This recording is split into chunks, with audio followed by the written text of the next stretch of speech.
اٹھ کر قدم سے مثل اسد جھومنے لگے. اس کی خوشی یہ تھی کہ ملی ابرِ صبا، چہرے کا رنگ سرخ ہوا مثل آفتاب. تیغوں سے پر اٹھا کے جلینے کا آبدار، پٹکا کمر سے باندھ لیا مثل بودرا. جوش آ گیا، فضوں حوث جنگ ہو گئی، بالیدگی سے تن پہ زرہ تنگ ہو گئی. الٹی جو پٹ کے مثل ید اللہ آستین، ناخن چمک کے در نجف کے بنے لگی. ساتھ دریا کے بازوئے بیضائے حورین، پنجہ تھا یا کے پنجۂ زرقاں میں خشمگین. تن کر خدا کے شیر کی تصویر بن گئے، ہاتھوں کے بال جوہرے شمشیر بن گئے. آواز دی سکینہ کو پڑھ کر کہ مشق لاؤ، رخصت ملی حضور سے آنسو نہ بہاؤ. مادر سے کہہ دو پیاس کا اثر کے غم نہ کھاؤ. اب جلد پانی لینے کو جاتے ہیں، آؤ آؤ. قبضہ ہو نہر پر گوہرے آرزو ملے، بھر لائیں مشق اب تو ہمیں آبرو ملے. بخشا حضور نے علم سید البشر، رخصت بھی تھی یہ بند نوازی ہے کس قدر. تم مشق دو کہ سرد ہو جلتا ہوا جگر، اس بھے سے بھی آج یہ خادم ہو پہرہ. مجھ کو نشانے سیدے والا کا ساتھ ہے، کوثر کا اور سایہ طوبیٰ کا ساتھ ہے. خون میں بھرے لڑیں سپاہے بد صفات سے، خون سرخ رو جہاں میں شہ کائنات سے. پیاسی ہو 3 روز سے اور 3 رات سے، پانی تمہارے واسطے لائیں فرات سے. اس غم میں کس طرح نہ کلیجہ بگار ہو، ان سوکھے سوکھے ہونٹوں کے امو نثار. آنکھوں میں اشک بھر کے یہ بولی کو حق چلا، خون میں آپ کو مجھے ایسی نہیں ہے پیار. ماتم میں ہے سہر سے امام فلک اساس، پھر کون ہے اگر نہ رہے آپ شہ کے پاس. تھامے گا کون فاطمہ کے نور عین کو، تنہا نہ کیجیے میرے بابا حسین کو. دریا سے پھر کے گھر میں نہ آؤ تو کیا کروں، پانی کے بدلے خون میں نہاؤ تو کیا کروں. کوثر پہ کر فرات سے جاؤ تو کیا کروں، حضرت کو اپنا داد دکھاؤ تو کیا کروں. مٹ جائے گھر حسین کا صدمے عظیم ہوں، چھوٹی چکی تو ران ہو بچے یتیم. شہ نے کہا کہ ان کو نہ روکو بلر نساء، ان کی یہی خوشی ہے تو کیا اپنا اختیار. منظور حق ہے گر تو پھرے گا یزید کا، اب آگے جو رضا خدا ہے جگر پھرا. دل چاہتا ہے ان کو نہ دم بھر جدا کریں، لیکن تم ہی کہو کہ بجز صبر کیا کریں. رونے لگی کہ سن کے سکینہ بدر و غم، خم ہو گیا سلام کو شہ کے وزی حشم. مشق و قلم کو لے کے چلا تھا کرم، جو آئی کان میں یہ صدائے غم و ملم. صاحب کمر کسی ہے بغا کی امنگ میں، لونڈی کو اپنی بھول بھول گئے شوق جنگ میں، بچے بلک رہے ہیں یہاں آ کے جائیے، پھر شکل اس کنیز کو دکھلا کے جائیے، شیدا کو اپنے غم میں نہ کڑوا کے جائیے، کچھ حق میں صغیروں کے فرما کے جائیے، دونوں جلال آپ کے محروم رہ گئے، سب سے ملے مگر ہمیں مغموم رہ گئے، پوچھا نہ ہم کو آپ ادھر سے ادھر چلے، تکتی رہی میرا ادھر سے ادھر چلے، مشکی دلے کے بعد ادھر سے ادھر چلے، بھولے ہماری چاہ ادھر سے ادھر چلے،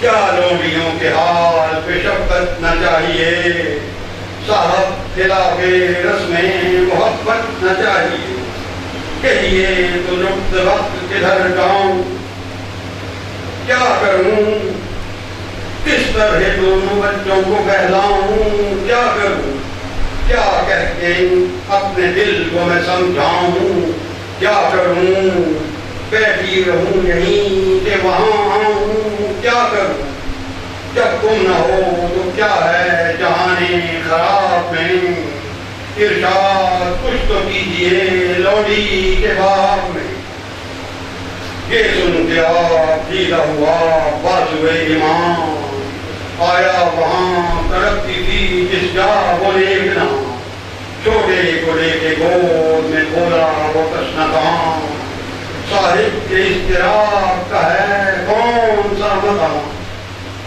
چادر کو آنسوؤں سے بھگونا نہ چاہیے، شوہر کے جیتے جی تجھے رونا نہ چاہیے، ماتم سے کیا حصول تباہی سے کیا خطر، سب کا ہے پردپوش و اللہ کے بہروبر، اڑتا ہے روتے دیکھ تو تم کو میرا پسر، ہم شہ پہ صدقے ہوتے ہیں تم پیٹتی ہو سر، رونا نہ پیٹنا نہ بغا چاہیے تمہیں، شوہر سرخ روح یہ دعا چاہیے تمہیں، فرصت نہ تھی ہمارے بھلا بستر ادھر، لاشیں اٹھا رہے تھے شہنشاہ بہروبر، آقا کا حال دیکھ کے بیدار تھا جگر، مرنے کے شوق میں ہمیں اپنی نہ تھی خبر،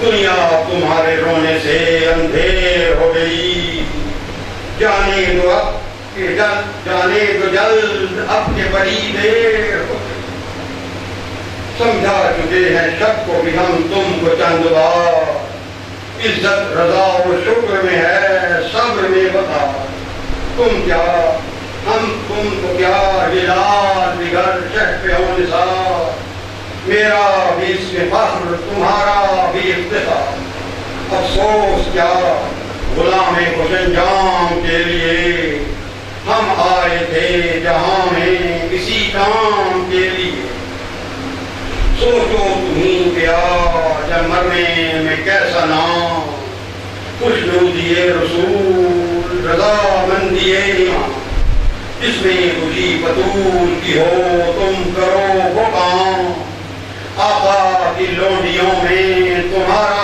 ہو احترام، گل ہو کہ یہ مطیع شہد ایک ہو رہی، زہرا سے مرتضیٰ کی بہو سرخ رو رہی، بچوں کی بھی یتیم کا بیجا ہے رنج و غم، ان کے فکر ہیں سیدے سجادے باکرم، بانو کا ساتھ دیجی ہو جب تک ہے دم دم، مالک ہے سب کی زینب زی جاہو زی حشم، خدمت گزار خلق میں ہر دم عزیز ہے، جو بیویوں کے پاس رہے وہ کنیز ہے، لو اس پسر کو گود میں آنسو نہ پاؤ، رونا ہے گھر تو فاطمہ کبریٰ کے پاس جاؤ، پہلے کا دل سکینہ ناشاد کو بلاؤ، مغموم بڑے کو گلے سے ذرا لگا، لٹنے میں چھٹ نہ جائیں کہ نازوں کے پالے ہیں، صاحب کے دونوں لال تمہارے حوالے۔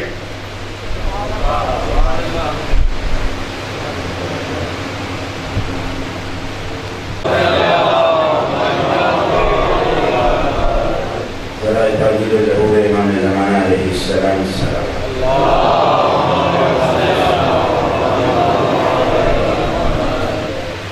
سید الدین حیدر علیہ السلام۔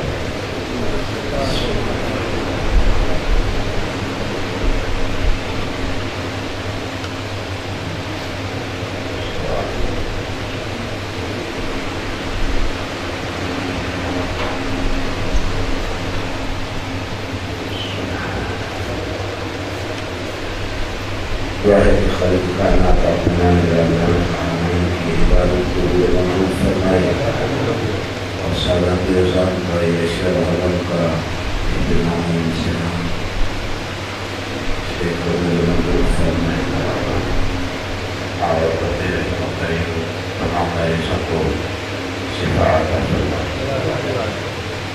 بھائی قاضی کو اور سید حسین شاہ صاحب کو شفا کاملہ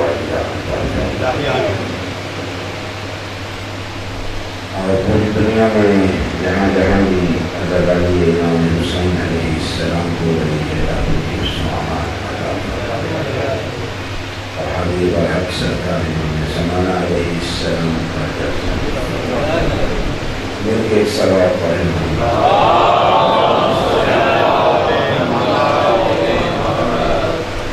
اعوذ باللہ من الشیطان الرجیم، بسم اللہ الرحمن الرحیم،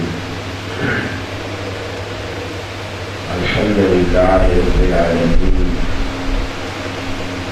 الحمد والثناء بحق المعبود والسند المسجود وواجب الوجود الذي تفرد بالعالمية وتنزه بالسبحانية، والصلاة والسلام على واقف مواقف الشهود سيدنا ونبينا أبي القاسم المصطفى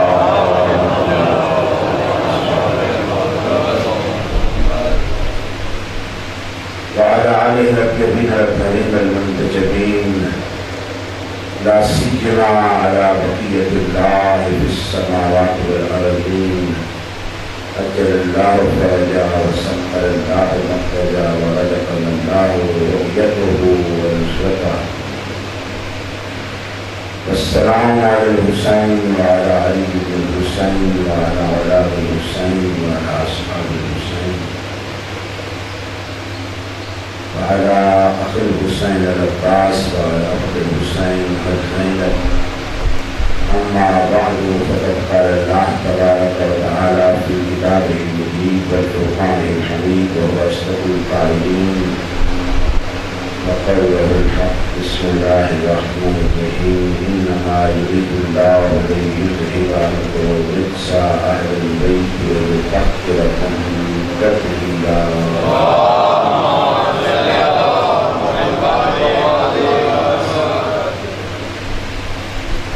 محترم عزیزان گرامی، موضوع ہمارا جناب سید کونین صلی اللہ علیہ ہے اور یہ بھی وہ مقدس ذات ہے اور پاکیزہ ذات ہے اور وہ متأخر ذات ہے۔ تاریخ انسانیت میں خلاق کائنات میں ایسی کوئی دوسری مصنوع خلق نہیں فرمائی۔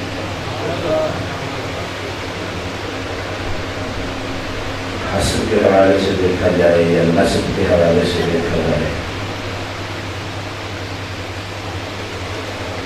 سیرت و کردار کے حوالے سے دیکھا جائے،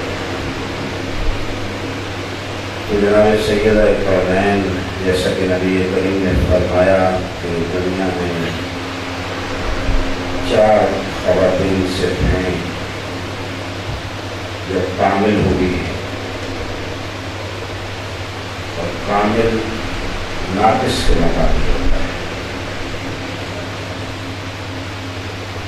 ایک لفظ نقص، ایک لفظ عیب۔ عیب اور چیز ہے، نقص اور چیز ہے۔ عیب یہ ہوتا ہے مثلا آپ نے قالین میں اپنے کمرے میں بچھایا ہے، وہ کہیں سے کونا چل گیا ہے، مجھے عیب ہے،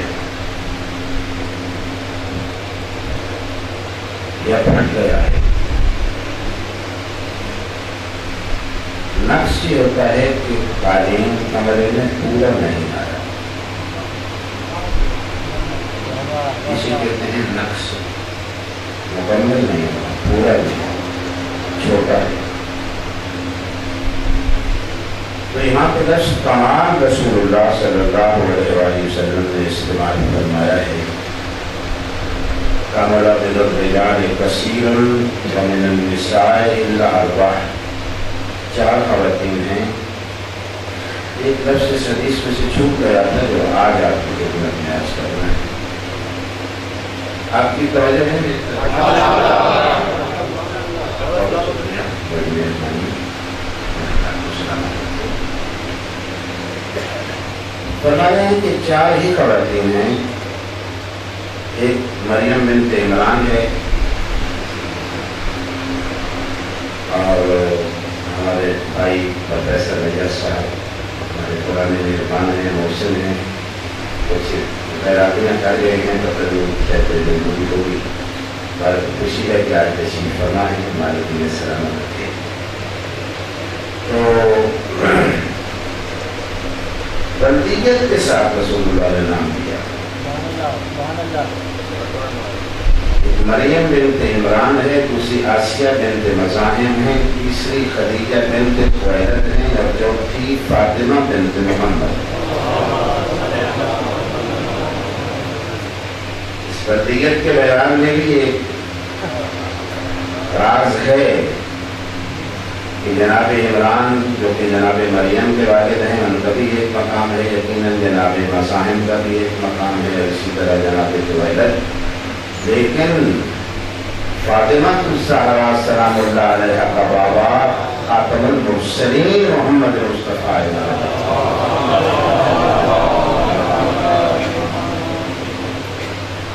اور اس کے بعد فرماتے ہیں کہ یہ تینوں بھی کامل ہیں۔ کمال کا ہم نے آپ کو عرض کیا تھا کہ اس کا متضاد نقص ہے۔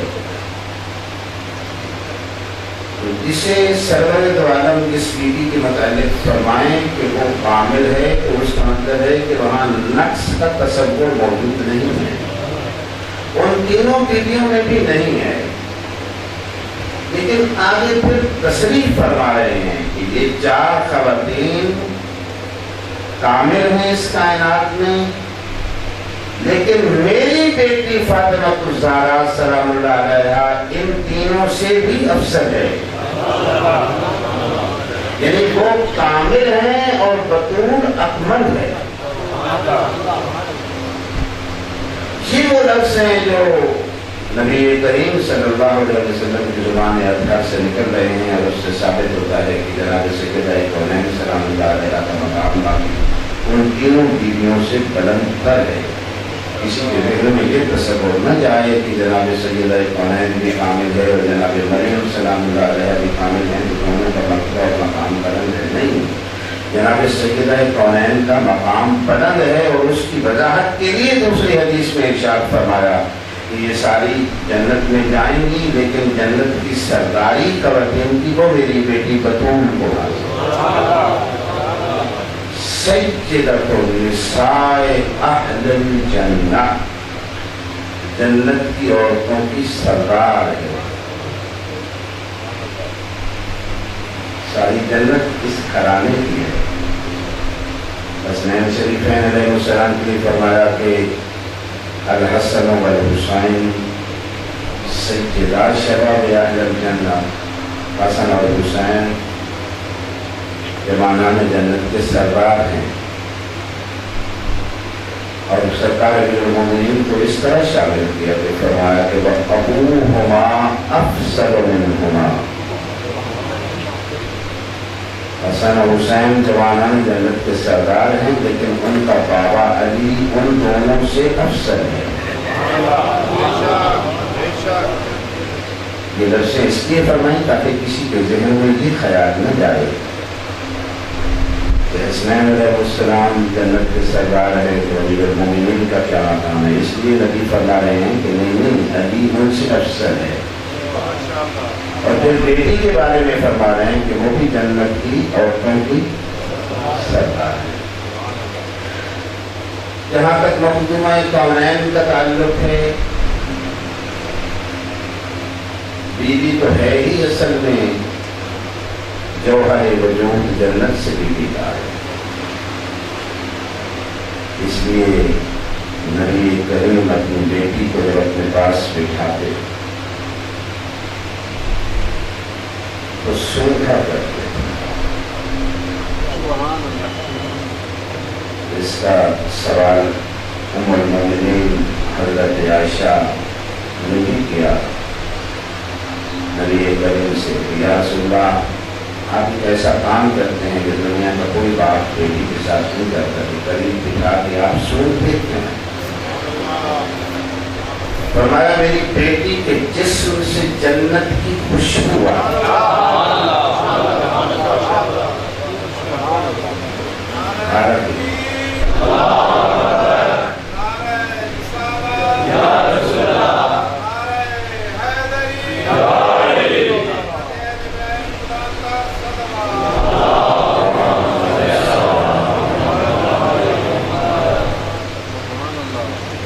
نبی کریم صلی اللہ علیہ وسلم کے جسم سے خوشبو نہیں آتی. اتنی خوشبو آتی ہے. فاطل اسلامی رضی اللہ تعالی عنہ رسول اللہ کے صحابی، ان کے جسم پہ کچھ پھنسیاں پھوڑے وغیرہ نکلے تھے. تو انہوں نے عرض کی کہ یا رسول اللہ دعا فرمائیں گے یہ ٹھیک نہ ہے. تو رسول اللہ نے اپنا دعا کے تحن اس کے پھوڑوں پہ لگایا، پھوڑے ٹھیک ہو گئے. ان کی دو تین شادیاں تھیں تو ان کی جو بیویاں تھیں خوشبو لگاتی تھیں، اور اس دور میں بڑی مہنگی خوشبوئیں تھیں. کستوری وغیرہ آج کے دور میں نایاب ہے. کستوری اور عنبر لگا کے بیٹھتی تھیں، لیکن جب وہ اپنی کسی زوجہ کے حجرے میں داخل ہوتے تھے تو اس کے جسم کی خوشبو پہ جناب فرقد اسلمی کے جسم کی خوشبو غالب آ جاتی تھی، جس میں لعاب دہن رسالت کا اثر تھا.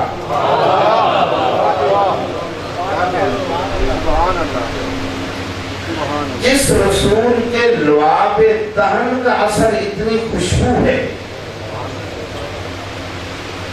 وہ پیغمبر خود کتنے معطر ہوں گے.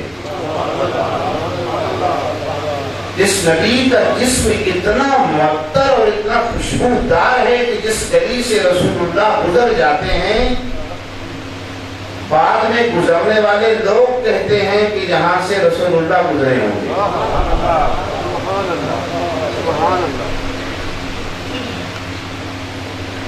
اس رسول اللہ کے ہاتھوں میں اتنی خوشبو ہے کہ کسی بچے کے سر پہ اگر شفقت کا ہاتھ رکھ دیتے ہیں تو کئی دنوں تک اس بچے کے سر سے خوشبو نہیں جاتی.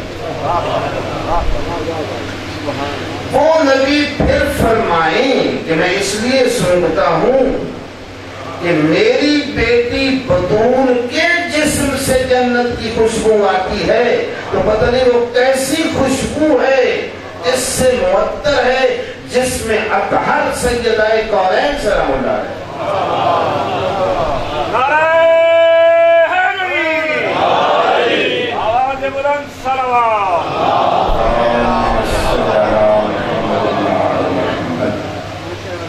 سبحان اللہ. اور یہ خوشبو بھی بتا رہی ہے کہ یہ مقام عصمت ہے. معصوم کے جسم سے خوشبو ہے،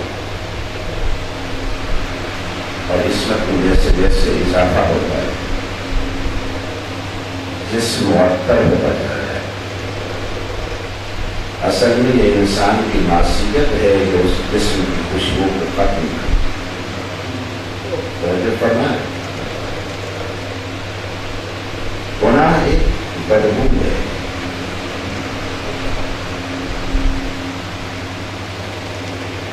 ایک رسالت جماعت کی کی حدیث میں آپ کے سامنے پڑھتا ایک حدیث ہے سرکار کی، اور اسی حدیث میں ایک پڑھتا ہوں.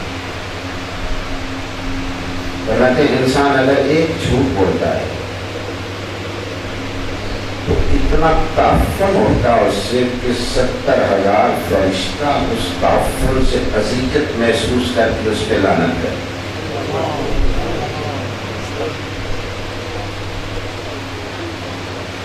نیکی خوشبو ہے، صداقت خوشبو ہے، اعلی انسانی اقدار کی پاسداری یہ خوشبو ہے، مقام ابدیت یہ خوشبو ہے. مقام ابدیت میں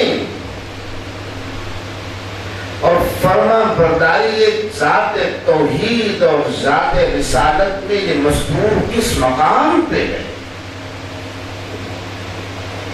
کون اندازہ کرے جناب سے جو رہتا ہے؟ یہ مقام عصمت ہے، یہ مقام طہارت ہے. کچھ لوگوں نے یہ اپنی طرف کوشش کی ہے کہ یہ بیوی معصوم علیہ خطا نہیں ہے، محفوظ علیہ خطا ہے.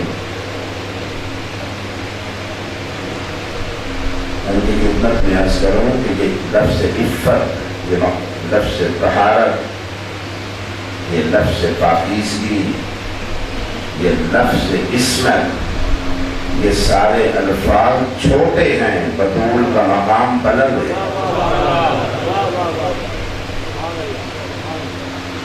آپ تو فرما رہے ہیں کہ معصوم علیہ خطا نہیں ہے، محفوظ علیہ خطا ہے. میں کہوں گا کہ فرشتے تو معصوم ہیں نا، انہیں تو آپ معصوم مانتے ہیں. معصوم فرشتے جس بی بی کے گھر میں چکی پیسیں وہ بی بی کیسے معصوم نہیں ہوگا؟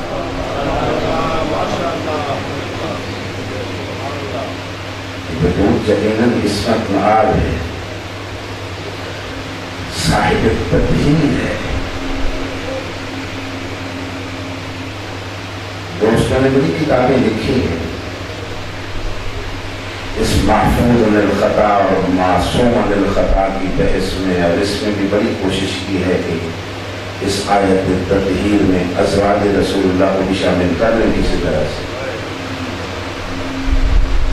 انہوں نے کہا کہ ازواج رسول اللہ کی آیت تطہیر میں شامل ہیں. ان کی خدمت میں عرض کروں گا کہ ازواج رسول اللہ کا ایک مقام ہے، ایک احترام ہے.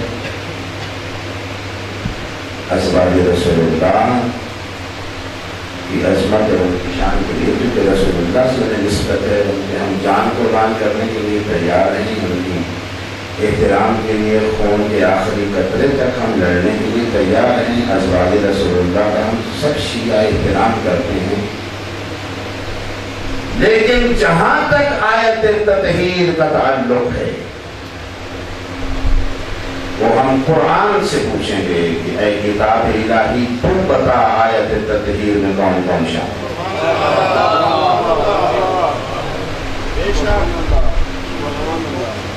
آپ اس طرح کیوں کرتے ہیں کہ ازواج رسول اللہ کے متعلق جو باتیں قرآن مجید نے کی ہیں، جو آیتیں نازل فرمائی ہیں، آپ ایک جمپ لگا سے ہمیشہ وہاں سے گزر جاتے ہیں.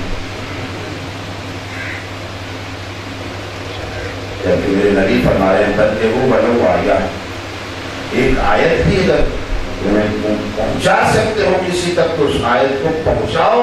رسول فرما رہے ہیں یہ شرینوں میں تو سننے والے کو سمجھ ہی نہیں آتی کہ ہم نے کیا پڑھا ہے.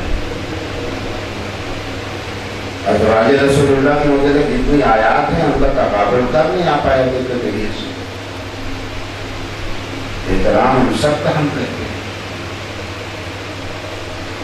ازواج رسول اللہ کے متعلق قرآن مجید واضح لفظوں میں خطاب کر کے فرما رہا ہے. سورہ احزاب میں یہ آیت 29-30 سے بھی شروع ہو جاتی ہے. جن میں خالق کائنات نے اختیار دیا ہمیں کہ میرے حقیق تو بس یہی ہے، اس کی زندگی یہی ہے، سادہ سی زندگی ہے، جو کی روٹی کھا لیتے ہیں، گھر میں زیادہ کچھ نہیں رکھتے، غریبوں میں باندھ دیتے ہیں، بیواؤں کا خیال رکھتے ہیں، یتیموں کا خیال رکھتے ہیں۔ میرا حبیب تو زاہد مطلق ہے، پیغمبر کی زندگی یہ ہے کہ اپنی رحلت سے چند منٹ پہلے بے قرار تھے، اور جب پوچھا گیا کہ یا رسول اللہ بے قرار کیوں ہے، تو فرمایا تکیے کے نیچے 2 درہم رکھے ہوئے ہیں، وہ اللہ کی راہ میں تقسیم نہیں کر سکا، وہ اٹھا کے کسی غریب مسکین تک پہنچاؤ تو مجھے سکون آئے۔ اب ازواج رسول اللہ کی طرف سے مختلف تقاضے تھے، تو یہاں قرآن مجید نے خالق کائنات نے خود مخاطب کیا ہے، یا ایھا النبی قل لازواجک، میرے حبیب اپنی ساری ازواج سے کہنے ہیں ان کنتن تردن الحیاۃ الدنیا وزینتہا فتعالین امتعکن واسرحکن سراحا جمیلا۔ اے میرے رسول کی بیویوں، اگر تمہیں رسول اللہ کی یہ سادہ زندگی اس سے اختلاف ہے اور تمہیں خصوصی مراحات چاہیے اور زیادہ دولت اور پیسے چاہیے تو فتعالین، تو آ جاؤ، امتعکن، ہم کچھ مال و اسباب تمہیں دے دیتے ہیں، واسرحکن سراحا جمیلا، اور آرام سے بڑے شائستہ انداز میں تمہیں طلاق دے کے اپنے میکے بھیج دیتے ہیں، اور یہاں پہ بیٹھ جاؤ۔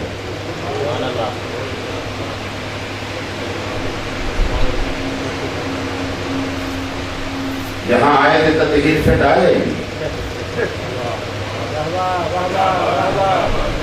اب قرآن نہیں پڑھنی نا، وَمَن يَقْنُتْ مِنكُنَّ لِلَّهِ وَرَسُولِهِ، قرآن پڑھنا تو ضرور نہیں نا، قرآن پڑھنا تو ثواب ہے، قرآن کا ایک حرف پڑھنا ثواب ہے۔ نبی فرما رہے ہیں کہ میری آیتیں پہنچاؤ میری امت تک، بغیر حکمت کے نازل نہیں کی ہیں، بغیر مقصد کے نازل نہیں کی ہیں، بغیر مشیت کے نازل نہیں کی ہیں، پہنچائیں آپ یہ ساری آیات پوری امت اسلامیہ تک، لوگوں تک حقائق پہنچے کہ مالک کیا فرمانا۔ وَمَن يَقْنُتْ مِنكُنَّ لِلَّهِ وَلِرَسُولِهِ فَإِنَّ اللَّهَ أَعَدَّ لَهُنَّ أَجْرًا عَظِيمًا، اور اگر تم اللہ کی فرما بردار بن جاتی ہو اور میرے رسول کی فرما بردار بن جاتی ہو تو پھر میں اللہ نے تمہارے لیے اجر عظیم بھی تیار کر کے رکھا ہوں۔ تم کس چیز کو ترجیح دے گی؟ اسے بھی کیا کہتے ہیں، ان آیات کو کیا کہتے ہیں پتہ ہے آپ کو؟ جو برادران نے خود ان آیات کے متعلق ان کا جو نام رکھا ہے، جیسے کہ آیت تطہیر ہے، آیت کا نام ہے، ان آیات کا نام رکھا ہے آیات تخییر، جن میں اختیار دیا گیا ہے کہ آپ یہاں رہنا چاہیں تو آپ کی مرضی ہے، اور اگر وہ دنیا اور زینت دنیا کی طرف گار ہیں تو بھی آپ کو اختیار ہے، آپ جا سکتی ہیں۔ تو اس لیے یہ آیات تخییر کہلاتی ہیں۔ تو قرآن مجید میں خالق کائنات نے یہ آیات تخییر نازل کر کے پوری انسانیت کو یہ پیغام دے دیا کہ ازواج وہ ہیں جن کے لیے آیات تخییر ہیں، بطول وہ ہے جس کے لیے آیات تطہیر ہے۔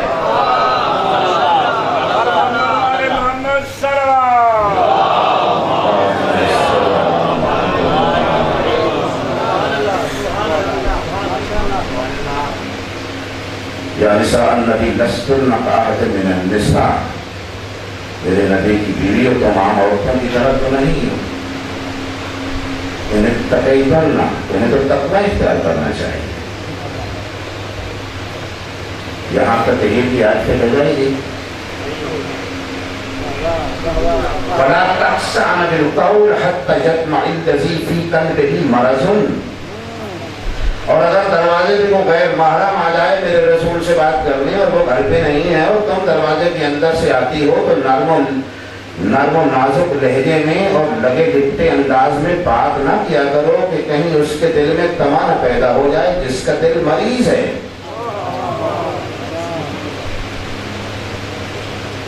یہ قرآن ہے،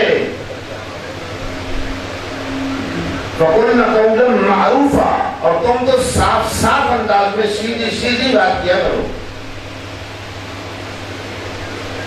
وَقَرْنَ فِي بُيُوتِكُنَّ، اور میں اللہ تمہیں حکم دے رہا ہوں کہ تم اپنے گھروں میں بیٹھی رہنا.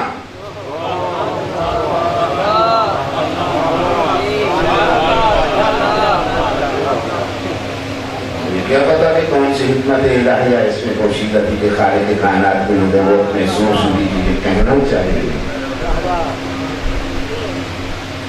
وَلَا تَبَرَّجْنَ تَبَرُّجَ الْجَاهِلِيَّةِ الْأُولَىٰ، اور یہ زمانہ جاہلیت کی عورتوں والا میک اپ اور بناؤ سنگار تم نہ کیا کرو. یہاں پہ کہا جائے گی آیت تطہیر. خالق کائنات فرما رہا ہوں کہ تم نے تبرج نہیں کرنا. تبرج کے مختلف معنی ہیں. ایک معنی مفسرین نے یہ لکھا ہے کہ عورتیں جو اپنے بھونوں کے بال نکالتی ہیں انہیں بھی تبرج کہا ہے.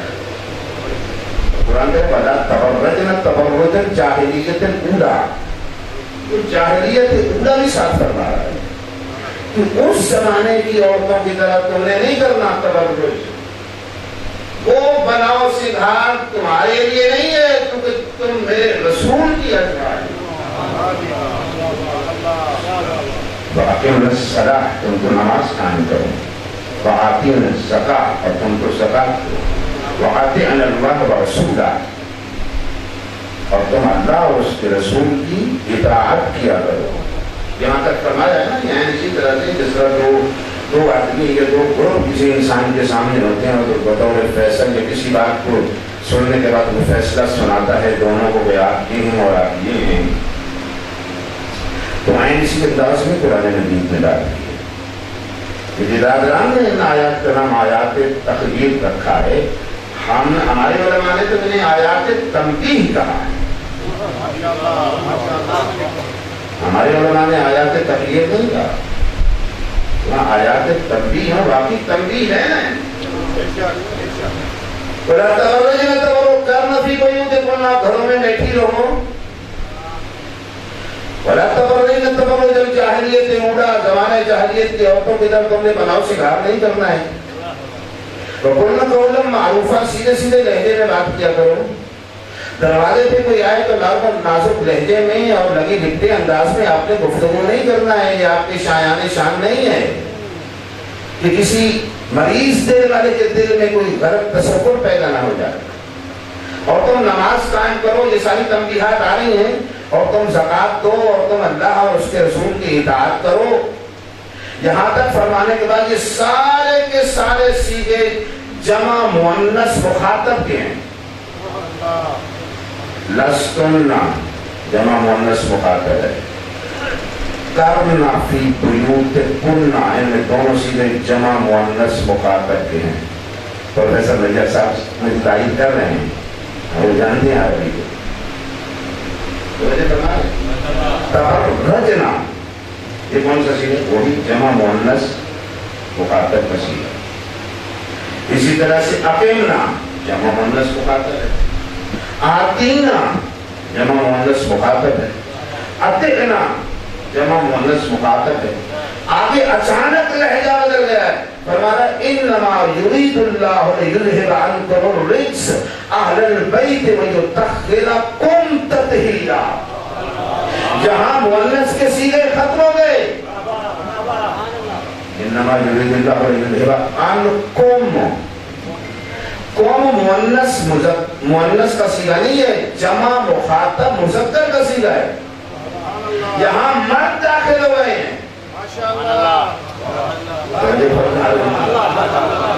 وَيُطَهِّرَكُمْ، یہ پھر جمع مذکر مخاطب کا سیغہ ہے. جہاں مرد داخل ہو گئے ہیں. ہو سکتا ہے کوئی خاتون ہو، لیکن عربی قانون یہ ہے کہ باب تغلیب کے تحت مخاطب اگر مرد زیادہ ہیں تو سیغہ مذکر مخاطب کا آئے گا، اور اگر عورتیں زیادہ ہیں تو پھر سیغہ. اگر پہلی ساری ازواج رسول شامل ہوتی تو ان کی تعداد زیادہ تھی، مرد تو کم ہے. سیغہ مؤنث کا لینا چاہیے تھا. سیغہ 2 مرتبہ قوم جمع مذکر مخاطب کا استعمال ہونا خصوصی طور پہ اس آیت میں اس بات کی دلیل ہے کہ اب کچھ ایسے لوگوں کو مخاطب کیا جا رہا ہے جن میں مرد زیادہ ہیں خاتون ایک ہے.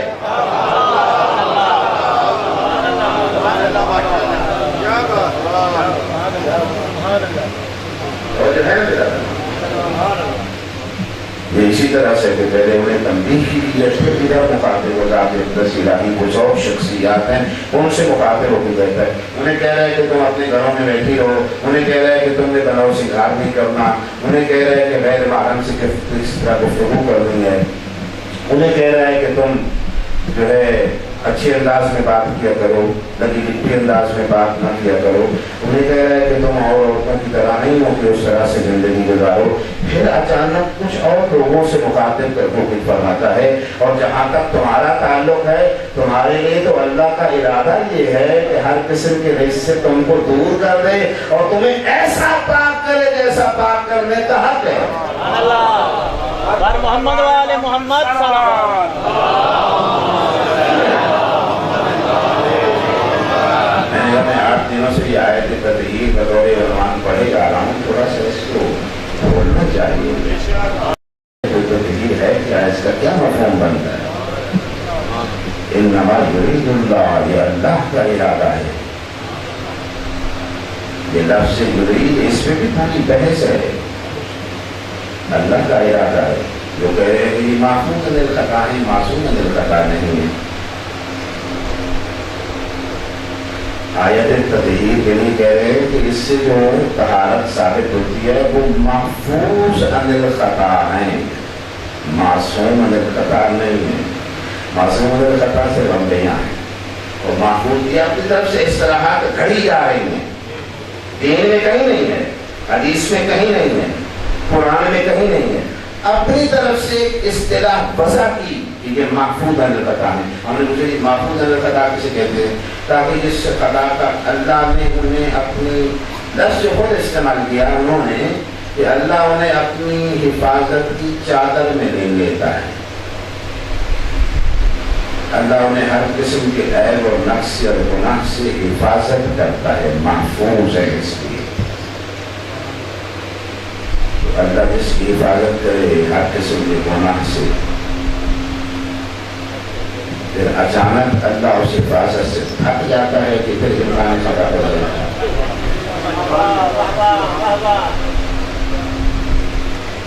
توحید کیا کرتے ہیں بھائی؟ معصوم کا لغت میں معصوم کا معنی ہی محفوظ ہے.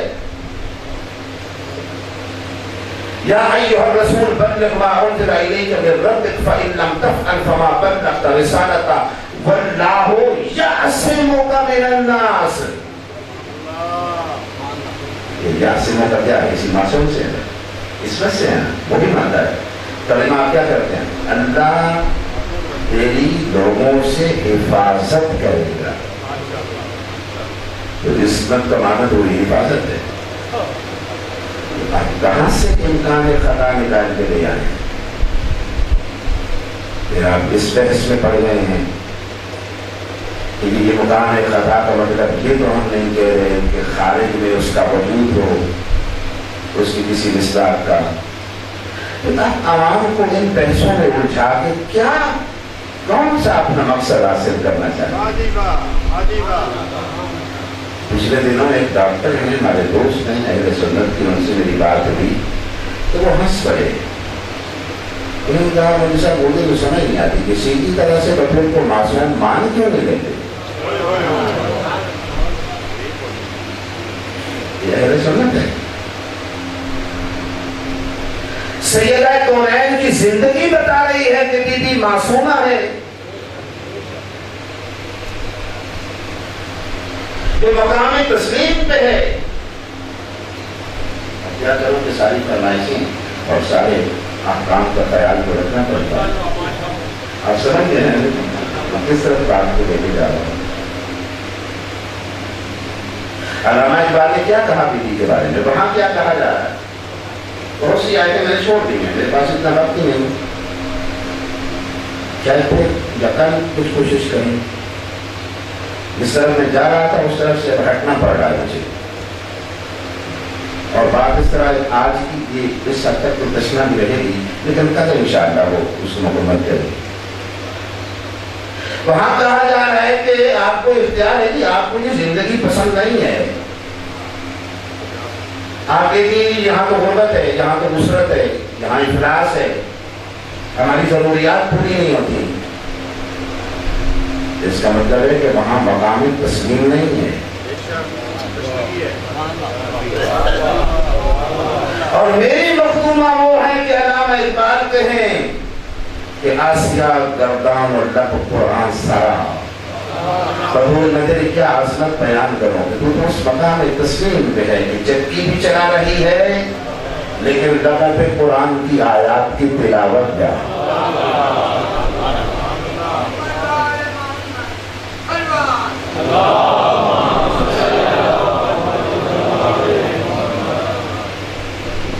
یہ مقام تسلیم ہے جس پہ سیدہ کونین کھڑی۔ اب میں آپ کے سامنے کیا وضاحت کروں گے تسلیم کسے کہتے ہیں؟ پچھلے سال کی کچھ گفتگو سی کی تھی اس پہ میں نے تسلیم پہ، یہ اس کا حق ادا نہیں ہوا، اور نہ آج کی گفتگو میں حق ادا ہوگا اس کا۔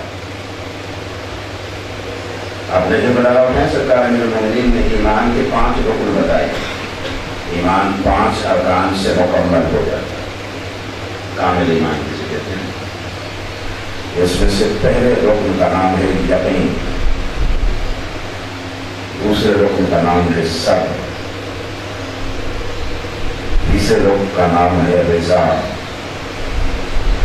اور چوتھے رکن کا نام ہے تسلیم۔ یہ سارے ارکان ملیں تو ایمان کامل ہوتا ہے۔ 5واں میرے میں پہلا یقین، توکل، صبر، یہ تین ہو گئے نا، تسلیم اور رضا، 5۔ یہ 5 رکن ہیں ایمان کے۔ اس میں اگر رضا بولے تو رضا کسے کہتے ہیں؟ رضا یہ ہے کہ انسانی نفس اور انسانی مزاج اس چیزوں کو پسند کرتا ہے، لیکن خالق کائنات چاہتا ہے کہ تم یہ نہ کرو، تو اپنی پسند کو اللہ کی پسند اور اس کے حکم پہ ترجیح دیتے ہوئے اپنی پسند کو پیچھے ہٹا دینا اور اللہ کے حکم کو مقدم کر دینا، اسے کہتے ہیں رضا۔ یہ رضا ہے، کیونکہ میرا مالک چاہتا ہے، میرا نفس کچھ اور چاہتا ہے لیکن میرا مالک کچھ اور چاہتا ہے، تو میں اپنے نفس کو پیچھے لے جاؤں، اپنے مالک کے حکم کو آگے لے جاؤں، یہ رضا ہے۔ لیکن تسلیم یہ نہیں ہے میرا بنا، تسلیم کا مقام اس سے بھی بلند ہے۔ تسلیم یہ ہے کہ اپنی کوئی خواہش ہے ہی نہیں، اپنا کوئی مقصد ہے ہی نہیں، اپنی کوئی طلب ہے ہی نہیں۔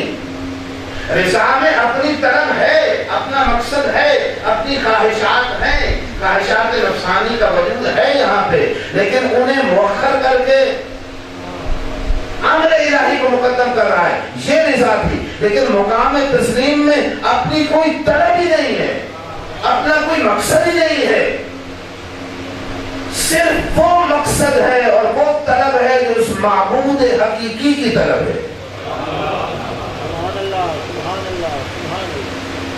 بس جو مالک چاہتا ہے ہم وہی چاہتے ہیں جو مالک چاہتا ہے۔ اسی مقام کی طرف آخری لمحات میں سید الشہداء نے اشارہ رضا بقضائه وتسلیما لامره۔ اب میں کیا عظمت بیان کر سکتا ہوں اس شہزادے کی جس کا نام عباس ہے، کہ میرے امام لفظ اشہد سے آغاز فرمائے، اشهد لك بالتسليم والتصديق والوفاء والنصيحة لخلف النبي صلی اللہ علیہ وسلم. کس لفظ سے آغاز کیا خدا؟ کتنا وزنی لفظ ہے. اشہد گواہی ہے. یاد توحید کیا کہتے ہیں؟ اشہد ان لا الہ الا اللہ اشہد ان محمد رسول اللہ اشہد ان علیٰ امیر المؤمنین ولی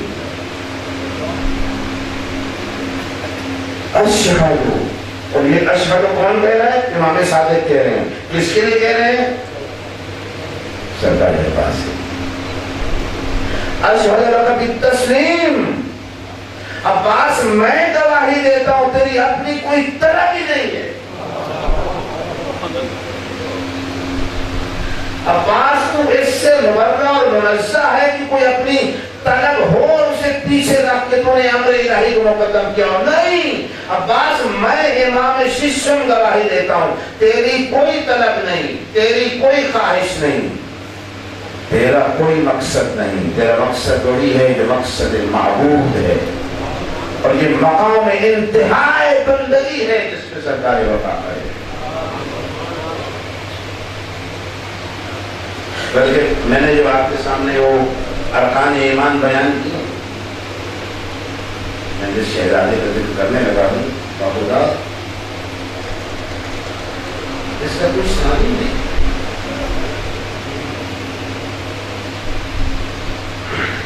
اگر میں یہ کہوں تو یہ غلط نہیں ہوگا کہ اس جلال کے پرتو کا نام عباس ہے. کیونکہ ایک جملہ سرکار امیر المومنین کا میرے سامنے ہے کہ جب کسی نے سوال کیا کہ مولا جب اللہ کو جلال آتا ہے تو ماحول کیسا ہوتا ہے؟ فرمایا میرے بیٹے عباس کا چہرہ دیکھ لو, ماحول جلال الہی تیری سمجھ میں آتا ہے. یہ شخصیت کے دلال وفا ہے. یہ توکل ہے ایمان کا. یہ 40,000 سے اکیلے کا ٹکرا جانا اسے کہتے ہیں توکل. تو یہ یہاں موجود ہے. یقین ایمان کا ایک رکن ہے. بازو کٹ جانے کے باوجود جو رجس پڑھا ہے اس میں کہا کہ مجھے یقین ہے حسین کی امامت کی صداقت کا. بازو کٹ گئے ہیں تو کیا ہوا؟ عباس حسین کا ساتھ دے گا. منزل یقین بھی ہے, منزل توکل بھی ہے, منزل رضا بھی ہے, منزل تسلیم بھی ہے کہ اپنا مقصد تو پیش نظر نہیں, ہاتھ سے پانی گرا دینا یہ کیا ہے کہ اپنی کوئی طلب ہی نہیں ہے. ایمان کے تمام ارکان کو اس شہید نے کربلا میں ایسے ثابت کیا ہے کہ مجھے آج جنگ کی سرزمین پہ سادات کی صفِ عذاب یہ جملہ کہنے کا حق دیجئے. اور میرا دل چاہتا ہے کہ میں بھی ایک گواہی دوں. ایک گواہی امام صادق نے دی کہ عباس نے کربلا کے میدان میں یہ ثابت کیا کہ کائنات میں جو کل ایمان ہے اس کا نام ہے علی, اور شبیر کے لشکر کے کل ایمان کا نام عباس ہے.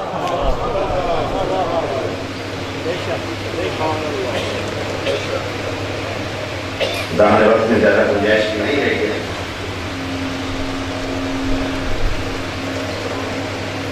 رسول اللہ نے علم دیا تھا سرکار امیر المومنین کو خیبر میں, اور وہاں کچھ لفظ فرمائے تھے انی آتیت رعیت قدم رجلا, ایک کرارا, دو غیر فرار, تین یحب اللہ, چار ویحب رسولہ, پانچ ویحبہ اللہ, چھ ورسولہ, سات صفتیں اس حدیث میں سرکار امیر کی نبی نے بنائی.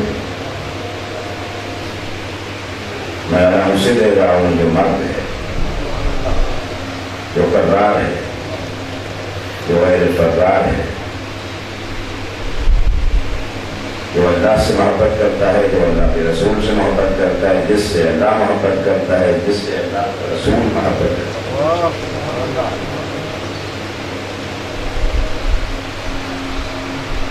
یہ رسول اللہ نے سرکار امیر المومنین کو علم دیا تھا۔ ایک علم اس نے دیا کربلا میں جو اسی رسول سے ملنیت کی منزل پہ ہے، اور اس کو دیا جو امیر المومنین سے ملنیت کی منزل پہ ہے۔ فرمایا تھا کہ یہ تو حسنین شریفین کی تو رسول اللہ کے بیٹے ہیں، تو میرا بیٹا ہے، یعنی تو میری ملنیت ہے۔ تو رسول اللہ کی ملنیت کی منزل پہ جو کھڑا تھا اس نے علم دیا، اور کسے دیا؟ جو امیر کائنات سے ملنیت کی منزل پہ ہے۔ تو یہاں بھی وہی لفظ ہے، وہی 7 چیزیں، وہی 7 صفتیں جو امیر کائنات کے لیے تھی، وہ بھی عباس کے لیے ہیں۔ تو اپنا حسین علم نہ دیتے، کیونکہ علم دینے والا وہ ہے جو رسول سے ملنیت کی منزل پہ ہے۔ رجلاً کرار غیر فرار یحب اللہ ورسولہ ویحبہ اللہ ورسولہ۔ یہ ہے شخصیت حضرت عباس۔ ایسے ہی ہے کہ امام سجاد علیہ السلام فرمائے کہ ہاں سارے شہید ہیں، دنیا میں بڑے شہید ہوئے اور گزریں گے، فرمایا لیکن قیامت میں جب میرا چچا عباس آئے گا، سخت جمیع الشہداء، سارے شہداء اور مقام عباس دیکھ کے رشک کریں حضرت عباس۔ جس آرات عملیہ کے علم نکالنا ہے سرکار عباس کا، میں آپ کو بتا دوں یہ کون سا علم ہے جو ہم نکالتے ہیں۔ لوگوں کے ذہنوں میں ہے کہ یہ کربلا تو علم حضرت عباس کا علم۔ آپ اپنی تفسیر اپنی کثیر اٹھا کے دیکھیے، صحابی رسول کہتے ہیں دور دراز کے علاقے سے آئے، بارگاہ رسول مسجد نبوی میں رسول اللہ سے ملاقات کرنے کے لیے، کہتے ہیں یہ ابن کثیر لکھ رہے ہیں، میں مسجد نبوی سے ابھی دور تھا اور میں نے دیکھا مسجد نبوی کے اوپر کالے رنگ کا علم لہرا رہا تھا۔ خندق میں آئیے آپ، عمر بن عبد خندق پھرانی آیا اور اس نے دیکھا کہ ایک خیمے پہ کالا علم لہرا رہا ہے، اور وہ سمجھ گیا کہ جس خیمے پہ یہ علم ہے یہی رسول کا خیمہ ہے۔ یعنی کافر بھی سمجھتا ہے کہ جہاں علم ہے وہاں رسول رہتے ہیں۔ یہ علم عام علم نہیں ہے، یہ وہی علم ہے جو خیبر میں رسول اللہ نے علی کو دیا۔ یہ عباس کا علم وہی علم ہے جو آدم علیہ السلام سے چلا ہے۔ آدم کا علم یہی ہے، نوح کا علم یہی ہے، ابراہیم کا علم یہی ہے، موسیٰ کا علم یہی ہے، عیسیٰ کا علم یہی ہے۔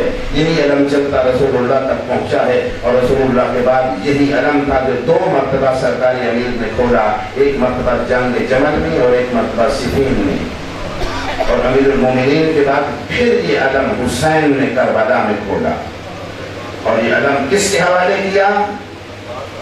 سرکار کردگار وفا کے حوالے کیا۔ تو پتہ چلا کہ عباس کے ہاتھ میں جو علم ہے وہ بنیادی طور پہ علم توحید ہے۔ ہم شیعہ جو اپنے گھروں پہ لگاتے ہیں توحید کا علم لگاتے ہیں، میرے مولا عباس کا علم توحید کا علم ہے،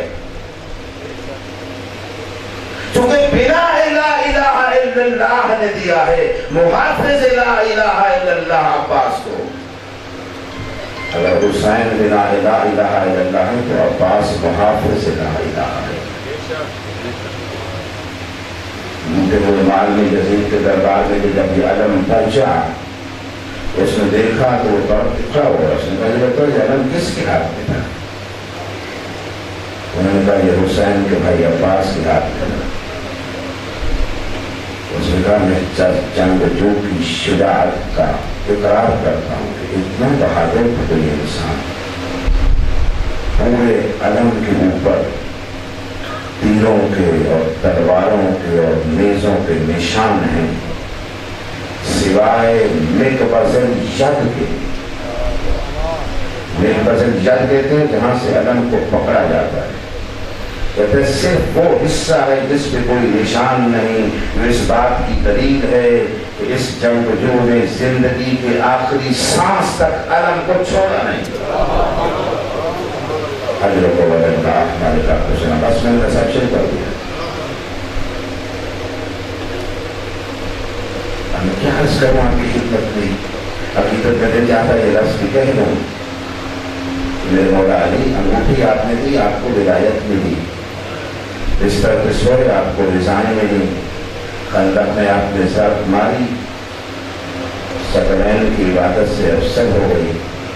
مجھے نہیں پتا میرے مولا علی آپ کا وہ کون سا ایسا عمل ہے جس کے عوض میں خالق کائنات نے آپ کو عباس جیسا بیٹا دیا۔ میں دیکھا ہوں آپ کی آنکھوں میں آنسو،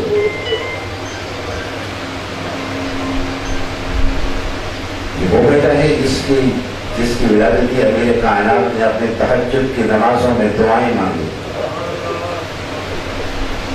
امیر کائنات کی تہجد کی دعاؤں کو اثر ہوا عباس سے، اور جب یہ شہزادہ پیدا ہوا ہے تو امیر المومنین شہر سے باہر تھے، یہاں کے کمبر دوڑتے ہوئے گئے، جا کے خبر دی دور سے مولا اللہ نے آپ کو بیٹا دیا ہے۔ پاؤں کیچڑ میں بچھڑے ہوئے تھے، امیر کائنات کے بغیر دھوئے جوتوں میں ڈالے، اور وہاں سے لے کے اپنے کھیت سے لے کے گھر تک علی دوڑتے ہوئے آئے، اور اسی دوڑتے انداز میں گھر میں داخل ہوئے اور جا کے اپنے بیٹے کو اٹھایا، ہاتھوں پہ لیا اور پیار کیا۔ پیار کرتے کرتے پتہ نہیں ذہن میں کیا آیا کہ رخ دوسری طرف کیا، بازوؤں سے کپڑا ہٹایا، ہاتھ محرم کا دینے لگا، اور بازوؤں پہ امام نے بوسے دینا شروع کی اور آنکھیں برس رہی تھی۔ اور جناب ام البنین بیوی نے کہا مولا کیا میرے بیٹے میں کوئی نقص ہے جو آپ رو رہے ہیں؟ فرمایا ام البنین چاند میں کوئی داغ ہے، تیرے بیٹے میں کوئی نہیں، یہ کمر بنی ہاشم ہے، تو مولا روتے کیوں ہیں؟ فرمایا کوئی وقت یاد آیا۔ مولا کون سا وقت یاد آیا؟ آپ بازوؤں پہ چونتے ہیں؟ فرمایا یہ کربلا کے میدان میں یہی بازو میرے حسین کی نصرت میں قربان کر دے۔ اب مورخین نے یہ جملہ بھی لکھا ہے کہ بیوی نے کہا مولا ذرا تھوڑی دیر کے لیے بیٹا دیں گے؟ بیٹا ہاتھ پہ آیا، امام حسین کے پاس بیٹھے تھے، سر کے اوپر سے اس طرح سے چکر دے کے کہا ایسے لاکھوں عباس حسین پہ قربان کر دے کہ حسین زہرا کا بیٹا ہے۔ یہ ام البنین ہے، یہ ام البنین کا چاند ہے، ماں کے دودھ کی تاثیر ہوتی ہے نا۔ یہ وہ بیوی ہے جس نے بشیر سے پوچھا تھا، سنا کربلا کا کبھی بھی تیرا بیٹا شہید ہو گیا؟ تو میں نے تجھ سے بیٹوں کے بارے میں نہیں پوچھا، بتا حسین کیسے؟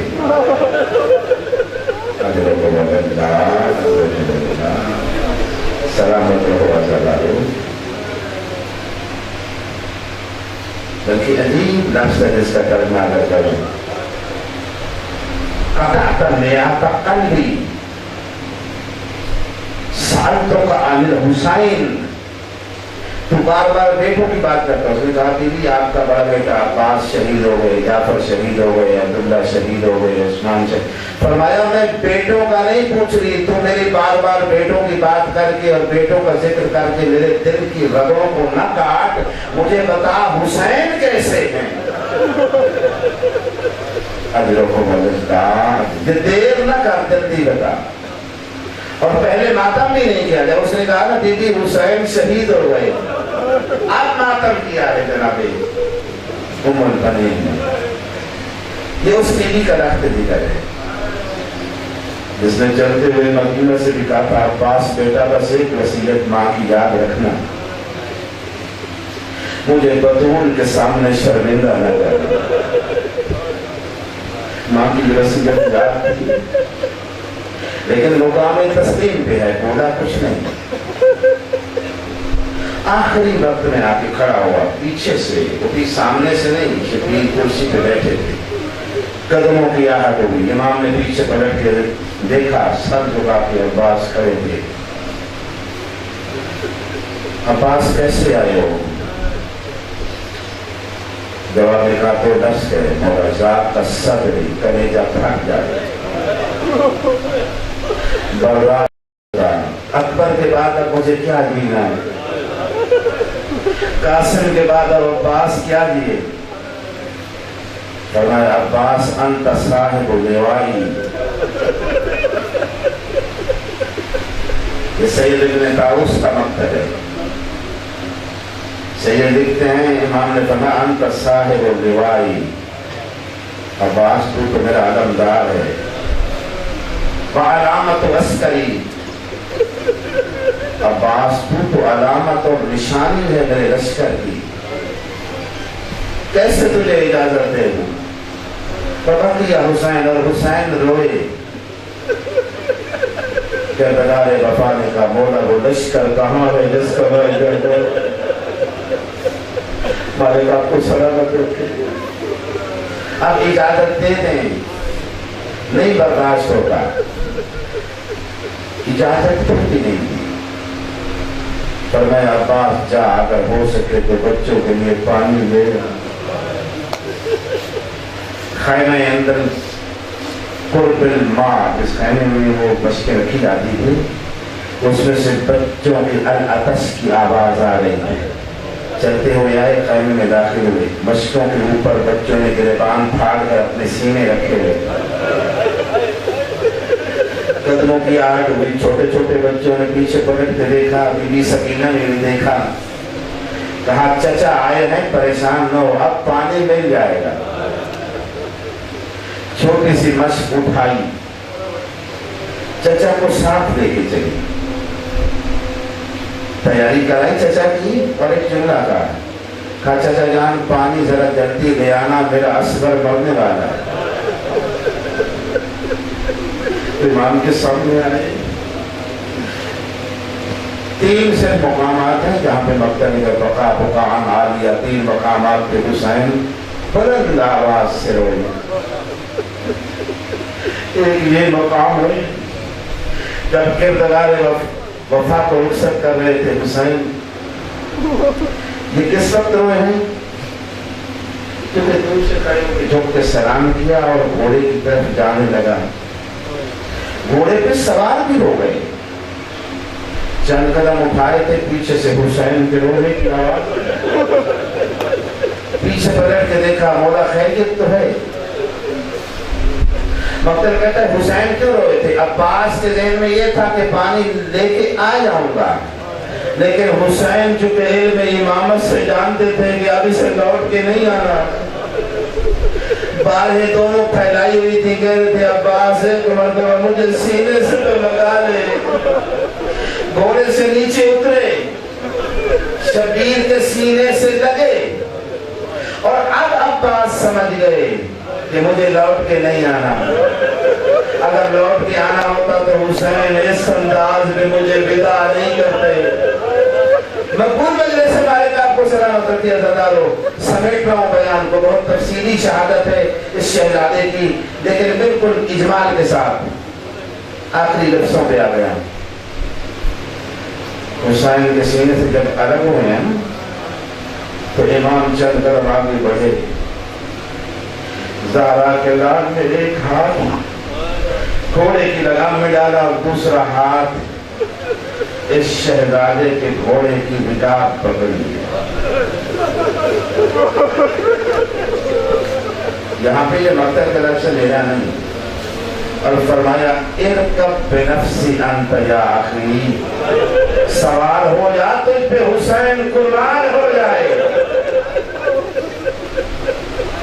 مقتل کربلا کے میدان میں واحد شہید ہے جس کی رکاب پر شبیر نے بوسہ دیا. یہ موقع میرے پاس آئے میدان میں کہوں مولا اپنے خیبر فتح کیا لیکن پیاسے تو نہیں تھے. 3 دن کا پیاسا عباس عمرو بن حجاج کا 4000 کا لشکر فرات کے ساحل پہ پہرا دینے والا. پیاسے شیر نے الٹ کے ایک طرف ڈال دیا اور گھوڑا ڈالا فرات میں.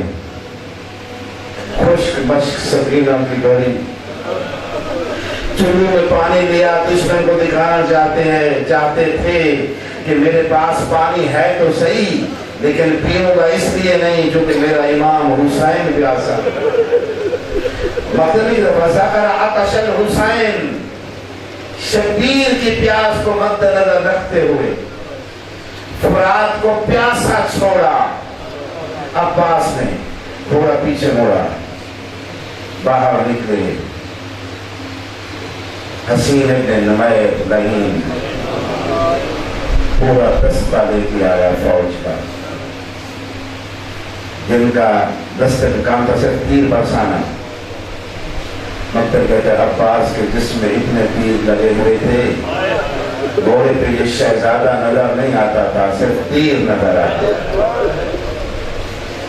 مجھے نہیں پتا کہ ڈھال جیسی پر استعمال کی یا نہیں کی لیکن سکینہ کی مشق کی ڈھال خود اپنے جسم کو بنا دیا. اتنے میں ایک لائن نے آگے بڑھ کے تلوار کا وار کیا، دائیں بازو قلم ہوا. دوسرے نے دوسرا وار کیا، بائیں بازو قلم ہوا. حرملہ بن کاہل اسدی لائن نے ایک تیر مارا جو عباس کی دائیں آنکھ میں لگا.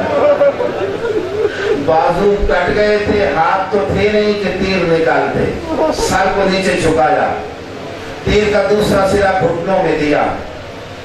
جھٹکا لے کے آنکھ سے تیر نکالنا چاہتے تھے، سر اقدس سے خود گر گیا. خود گرا تو پیچھے ایک لائن کھڑا تھا جس نے لوہے کا گول ام البنین کے چاند کے سر میں مارا. سر اقدس شلافتہ ہوا، گھوڑے سے زمین کی طرف آئے.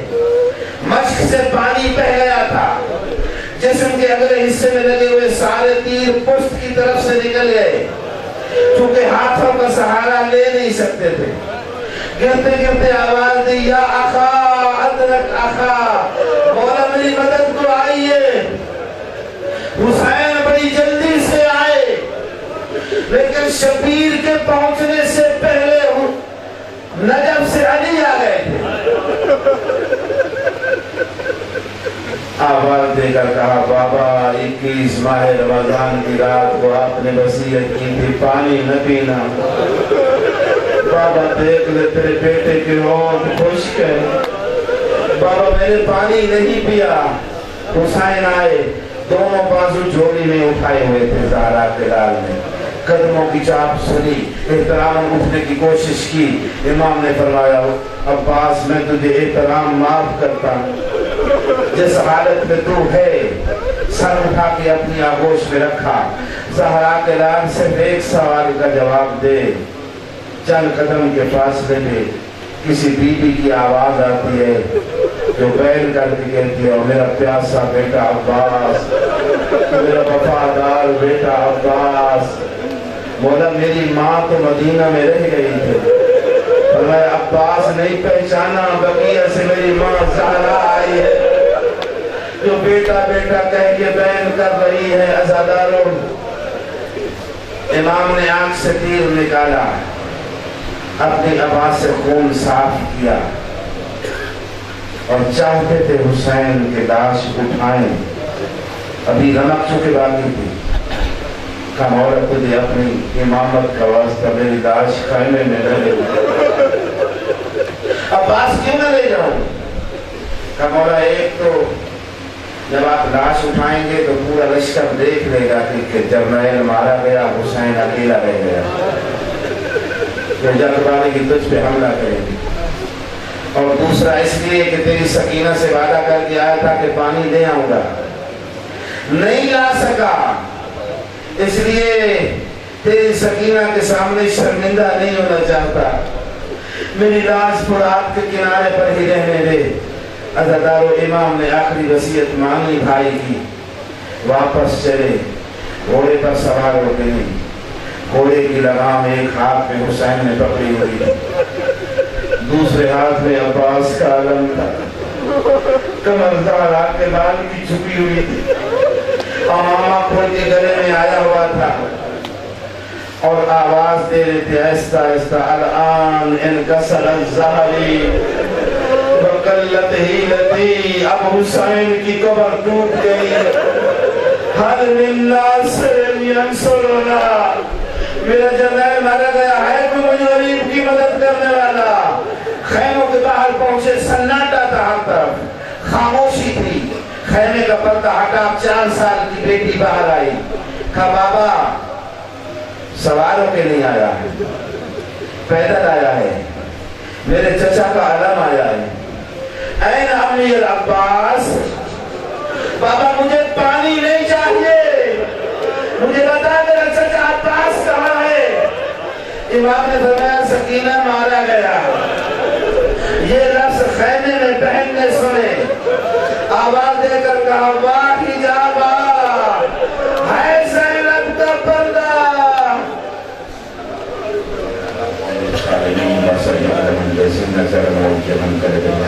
ماتم حسین